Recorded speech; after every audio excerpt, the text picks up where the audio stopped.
Welcome to the Worst Sports Channel on YouTube, Hot Garbage Sports with me, Coach Ryan D. Okay, so the Athletic has released their advanced stats season predictions this year, and I want to take a look at the Central Division and to where those advanced stats say the Central Division is going to finish up this year. What are people's likelihood in order to make the playoffs? And then I'm going to give you my reaction as a hockey coach and hockey professional as to where I think the stats got it right and where I think the divisions are actually going to shift based on variables that the stats cannot account for. Are you ready to get nerdy with me here, folks? Let's find out who my tier ranking list is for the Central Division in 21-22 using advanced stats to help us along the way.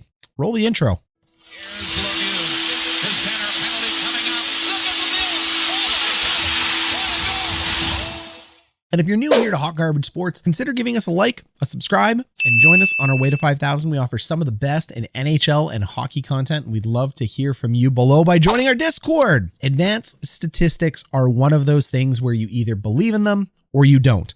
If you don't believe in them, though, I hate to say it, you just don't believe in math because linear regression models work. People go to school for years and get PhDs in this for years to be able to predict these things. The interesting thing with models, though, is it is just one likely outcome out of an infinite amount of possibilities. That's what people don't like about it. They just want to be told who's going to win, or they want to brag on the fact that they picked on who's going to win. Advanced statistics are actually about being wrong less than the other person, more than it is about being right 100% of the time. It's a likely outcome. It's not the only outcome. So we use these likely outcomes to help steer some of our direction in things like sports or other things within our society so we can get an idea of what we think an outcome of a complex situation would be. When we take a look at the Athletic, they are the best in the business at being able to do this, meaning they get their results wrong less than the other guys. Outside of that, you have talking heads, you have professionals, you have hockey professionals who will all give you their opinion, all well-founded and thought out. Are we going to be right? Likely not.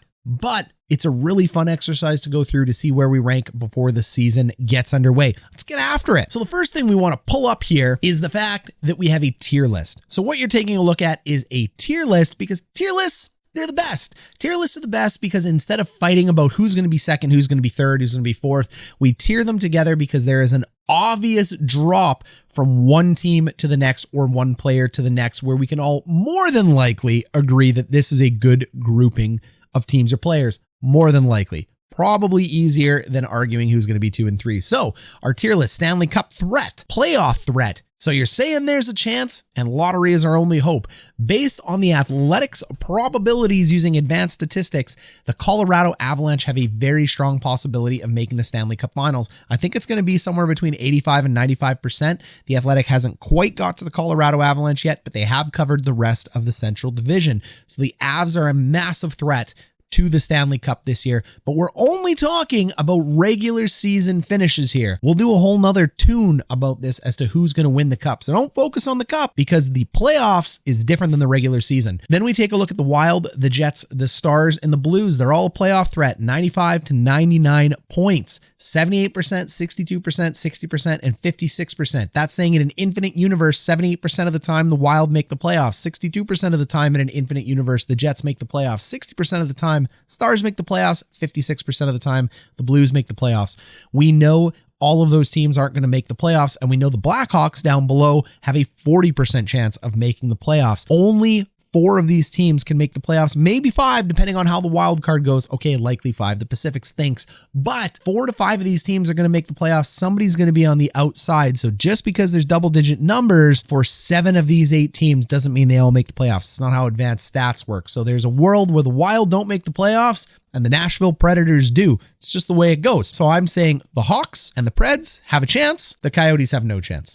They're going to enjoy the lottery. Okay, so that is where the advanced statistics are sitting around. Now, let's go ahead and take a look at each team one by one for a quick minute each, and then I'll give you my rankings because advanced statistics can only take into account so much because they are using past data. We have to think about what's going to happen in the future. Let's start with the easy teams such as the Colorado Avalanche. The Avs are an absolute dominating force. The one thing to talk about the Avs is goaltending. Darcy Kemper may actually be better than Philip Grubauer. Grubauer, I think, is a little bit shaky. The advanced stats don't say so, but I don't think Grubauer is as good as people give him credit for. So I think Grubauer is overrated. I think Kemper, coming from a terrible Arizona Coyotes team, is actually likely underrated. This is probably a lateral move or maybe even a slight upgrade. It's going to be tough to see, but I'm not really concerned with the Avalanche's chances in between the pipes, losing Grubauer, adding Kemper.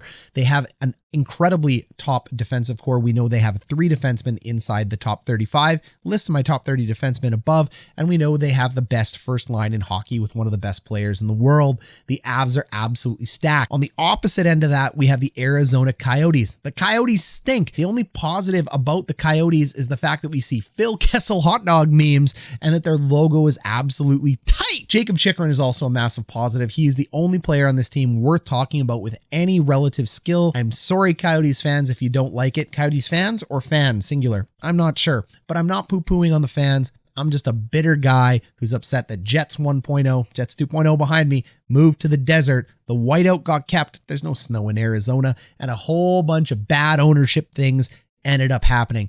Let me know down below in the comments if you want a history of the absolute train wreck that is the Arizona Coyotes, but no, they will never get credit from me. This is a bottom 2 team in the NHL. Moving right along, Nashville Predators get a 28% chance based on advanced statistics to make the playoffs. I think this is very simple. It's easy to see. UC Saros is an amazing goaltender. He's one of the best in the NHL, just on a bad team. And Roman Josi is still one of the best defensemen in the NHL. Matthias Ekholm is no slouch himself. And Alex Carrier and Philippe Myers aren't bad little additions on the right-hand side. So the top 4 defense for Nashville is fine.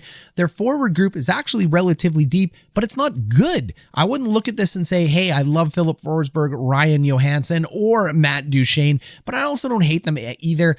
Granlund, I mean, I just look at this roster and I go, it's mediocre, but it doesn't really have holes. So yes, every player on this is a reasonable NHL player, but I do not think they have the ability to score enough goals to be competitive this year. They don't have enough stars. They have overpaid contracts in Duchene and Johansson. Philip Forsberg, not bad, but outside of that, this team ain't going to score enough goals, but Saros and that top 4D, I don't know, could surprise people, but I think it's pretty accurate that they're going to be second last in the division. The Chicago Blackhawks are an interesting team to take a look at with a 40% chance to make the playoffs according to advanced stats. They still have Patrick Kane. Jonathan Toews returns, which is a massive bonus. Kane is the best right winger in the NHL, yes, above Mitch Marner. Change my mind down below. Jonathan Toews returning is a huge boost to this team, and I love the top 9 forwards. Taking a look at them here, Kirby Dach should take a reasonable step forward. We already talked about Kane and Toews.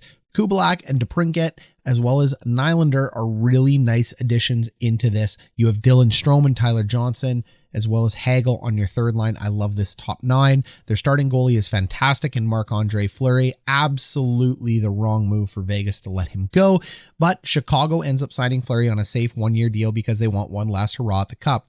Their defense is an absolute train wreck at this point. Seth Jones is an elite top 30 defenseman, as you will see in my video above, top 30 defenseman in the NHL. Seth Jones will rebound strongly this year, but there is nobody else on the Hawks worth mentioning from a defensive standpoint. I'm not in love with DeHaan. I'm not in love with McCain. I'm not in love with Murphy.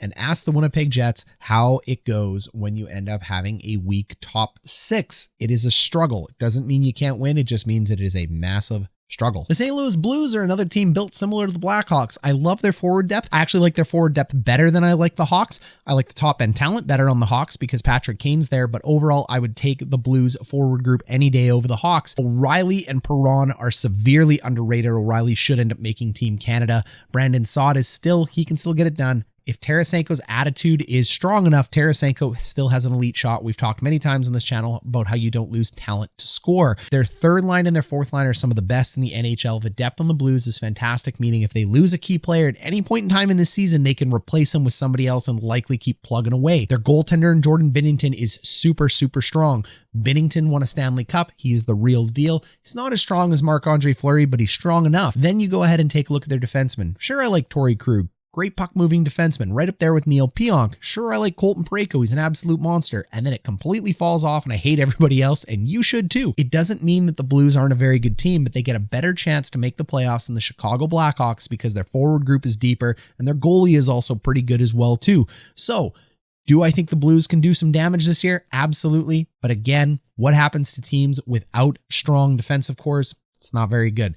So, I have the Blues as a good team, and they're going to cause some problems in the Central. Maybe they even make the playoffs, but Question marks. All right, the Dallas Stars, the team of who knows what. Maybe they'll make the Stanley Cup final. Maybe they'll be outside the playoffs. The Dallas Stars on paper look like a team that can be a force. But again, we know with our hockey knowledge that they have an aging veteran core and that this team could easily also be just outside the playoffs in a competitive Central Division. They get a better chance than the Blues and the Blackhawks. And when you take a look at their roster, you can understand why. Their top 4 defense is amazing. So they have a very tight top 4 defensive pairing, and even top 6. I like Sekera as well too. Ryan Suter comes in on the left side. He's still got a lot of jam in my opinion. Miro Heiskanen is one of the best defensemen in the NHL, and he's going to get even better this year. Klingberg and Lindell are solid as well. Then you go ahead and take a look at their forward core. Sagan returns. Ben is still very strong, but the 2 big ones I want to highlight here are Hintz and Robertson. These guys, if they take a step forward, could be absolute monsters. Joel Pavelski up front is definitely not losing a step yet. And you even have Alexander Radulov back there on your top 3. So this is a team with 3 solid lines that are just above middle for performance in terms of advanced stats. And I agree, they have the 11th, 10th, and 11th, somewhere in the middle for all 3 lines, but that's good enough to get it done, especially when you consider that their defensive pairings are quite strong. I think their top pairing of Suter and Heiskanen is underranked at 11. I think they're going to be way better than what that projection is. I don't have them in the top 5, but I do have them in the top 10. And then I think Klingberg and Lindell are a fantastic second pairing. The big question for Dallas is going to be goalies. Goalies are a massive problem for the Stars. They've always been a massive problem for the Stars over the last couple of years. Khudobin and Holtby, I have no idea how they're going to fare. Let's be honest, I have no idea. So if their goalies fall apart like they do, this team's in big trouble. If their goalies step up and put something serviceable together, this team could do damage. The Wild, here's a team that could get over 100 points and be first in the division. Here's the team that could end up 4th depending on how the Central goes and how the Wild goes. When you take a look at the Minnesota Wild, the first thing that steps up off the plate is their forward. Their forwards are amazing and their team structure is even better. This is a defensive-minded, beat you up, physical team. They can absolutely wear you down, and I expect them to be quite strong in the regular season. Kirill Kaprizov returns to the Wild this year, the Russian phenom. We only have a small sample size on Kaprizov. He turned down an amazingly lucrative deal over 8 years because, you know what? Why not sign 5 years and try to cash in again when you're 29 years old? Stupid by Kirill. You had $72 million guaranteed, whatever. I don't try to explain what players do. I just think it was a bonehead move. However, it's only a 1-year sample size. So if he's the real deal like he thinks he is from last year, Wild are going to be strong. If he's not the real deal, he is really their only game-breaking player. Everybody else is solid, but Kaprizov is their one game breaker. You take a look at their defense, Jarrett Spurgeon is amazing. I don't consider him a game breaker because he's a defensive specialist, a lot like Adam Pelech. You want him on your team, you love him, he's a top 30 guy for sure, but he's not going to bust a game wide open. Goligoski, Brodin, Dumba, also solid. So I absolutely adore their top 4. I hate their bottom 6. Their goaltenders, we're going to talk about in a minute, but their forward crew is absolutely the gem of gems. Now, Kaapo Kähkönen, he is the darling of people watching in the NHL thinking this is the next guy, but the advanced stats don't back it up. I'm not necessarily convinced yet, but I'm not unconvinced. So if he takes a step forward, great. Maybe this guy can be a dynamo, but I don't think he's ready yet this year. He's going to remain a backup, and even as a backup, he's mediocre at best. Cam Talbot, I don't think this guy's good enough to shoulder the load to be a 100-point team throughout the season. Doesn't mean I don't think they can't win the Stanley Cup. It just means that I think for them to get over 100 points and separate themselves from the Central, they're going to need Cam Talbot to stand on his head or their young goalie Kaapo to be able to step up and figure it out and become the goalie people think he's going to be. I just question whether or not that will happen, but I love their forwards. All right, the Winnipeg Jets, the last team. Advanced Stats hate the Jets. They've hated the Jets for the last 5 years, and it makes sense. The Jets have had more turmoil, turnover, and changes in terms of the way their system plays. A lot of their line combinations, guys in and out of the roster. So when you're using sample sizes from the last 3 years, it becomes very hard to predict. But the Winnipeg Jets, make no mistake this year, are a dangerous team in the Central Division and a very dangerous team in the Western Conference. The Winnipeg Jets boast a top 2 goaltender in the NHL with Connor Hellebuck. Some have him as 1, some have him as 2. tier ranking list. It doesn't matter what order you have him in. Him and Vasilevsky stand alone as the elite goaltenders in the NHL in the game-breaking franchise tier. Then you take a look at the Jets defensemen, shored up massively. Josh Morrissey comes in at very unfavorable advanced analytics, and there's reason for that. When Morrissey lost Jacob Trouba, he basically had to play with top-end AHL talent, and because the Jets back end was so freaking bad, Coach Paul Maurice had to adjust his system and his style to have him backing out more, and that doesn't favor advanced statistics because possession means a lot. So do shots towards the net. Morrissey gets to return to playing the game. Morrissey can play with Nate Schmidt. I think Nate Schmidt returns to the same form he had in Vegas. I think this pairing is way better than 29th as it's ranked right now. This is definitely an above 15 pair in the NHL. I'm not necessarily going to call it a top 10, but it is definitely between 15 and 10. This is a strong first pairing. Brendan Dillon and Neil Pionk will be one of the best second pairing lines in the NHL. Pionk is a stud. Dillon is going to come over and play quite well. Dillon's used to playing with top end talent. I love this top four, and Dylan DeMello is one of the best third pairing defensemen in the league. The only reason they're not going to get as much love in advanced stats is because of Logan Stanley and his youth right now. Logan Stanley should take a step forward if he doesn't make bonehead plays. This could be one of the best top 6 defensive cores in the NHL. Book it in. Their forwards are underappreciated, but also lack defensive skills, if you want to go that way. If we're talking about the Jets forwards, the reason their defensive struggles in the advanced analytics category are so prevalent is because they've had such junky top 6 defensemen over the last 2 years, and that's really going to skew their results. Blake Wheeler had one of the worst statistical defensive seasons ever last year. Do I think Wheeler completely declined? I don't. I think the Jets' top 6 defensemen caused a lot of the problems for them, and now that problem is fixed, Wheeler gets to go back to being Wheeler. Kyle Connor is an absolute sniper up front, and Mark Scheifele is one of the best centermen in the NHL today. He is in the mix to make Team Canada for a reason. Captain Suspendy. Nick Ehlers is the best player on this team up front. He needs to be playing on the first line. I don't know if he's going to, but the big question mark surrounding the Jets is going to be the coach. Paul Maurice needs to figure out how he's going to run his first power play, and he needs to find a way to get Nick Ehlers more ice. Nick Ehlers needs to be on the first power play. I will argue that until the end of time. He is a game breaker on that power play. He needs to join Kyle Connor. He needs to join Mark Scheifele. I could live with Blake Wheeler, but I wouldn't mind Pierre-Luc Dubois being up there either. The Jets center also looks weak when you look at advanced statistics, but you got to note that Pierre-Luc Dubois is actually a centerman. Paul Stastny is a centerman that could easily move down, and Adam Lowry. If at any point in time Paul Maurice wants to go ahead and have depth amongst his fourth lines, you could see Adam Lowry actually taking Riley Nash's spot at center on the fourth line, Dubois and Stastny as center in the 2-3 holes, and then spreading out those wingers a little bit more. The biggest weakness that the Jets have are their prospects. One of the biggest strengths the Jets have are their prospects. We don't know where the prospects are going to land. So they have 4 or 5 spots right now that are going to have really poor advanced stats. They could be excellent. Svechnikov, Vesalainen, or Cole Perfetti, or Jansen Harkins could all actually end up being quite strong. They could also end up being duds. It could also end up being anywhere in the middle. So we're going to have to wait and see a 10 to 15 game sample size before we know how the Jets' bottom 4 positions are going to fill in there. But this is a team that can do damage. The biggest weakness that the Jets have, though, going forward is the fact that if they lose Connor, Scheifele, or Ehlers for any reason to injury, there is just, in my opinion,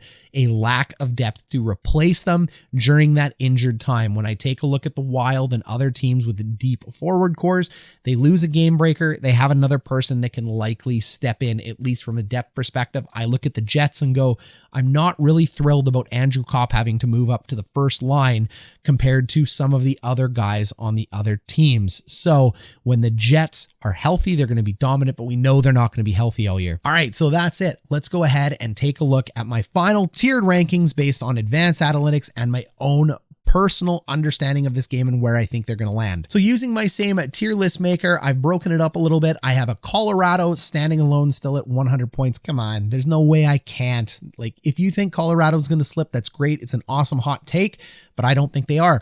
You have the Minnesota Wild and the Winnipeg Jets competing as playoff threats. The only reason the Jets or the Wild don't get over 100 points in the NHL this year is because they're going to get their point totals chipped away by each other, by Colorado, by the Stars, by the Blues, and by the Blackhawks. When all the games are played, they're still going to be the best teams in this division, but they're definitely going to lose some close games to the logjam that is in the middle of the Central Division. The Blackhawks, the Stars, and the Blues, 2 or 1 of these teams could absolutely end up making the playoffs. Which one? You pick. Go ahead and fill them in wherever you want to fill them in.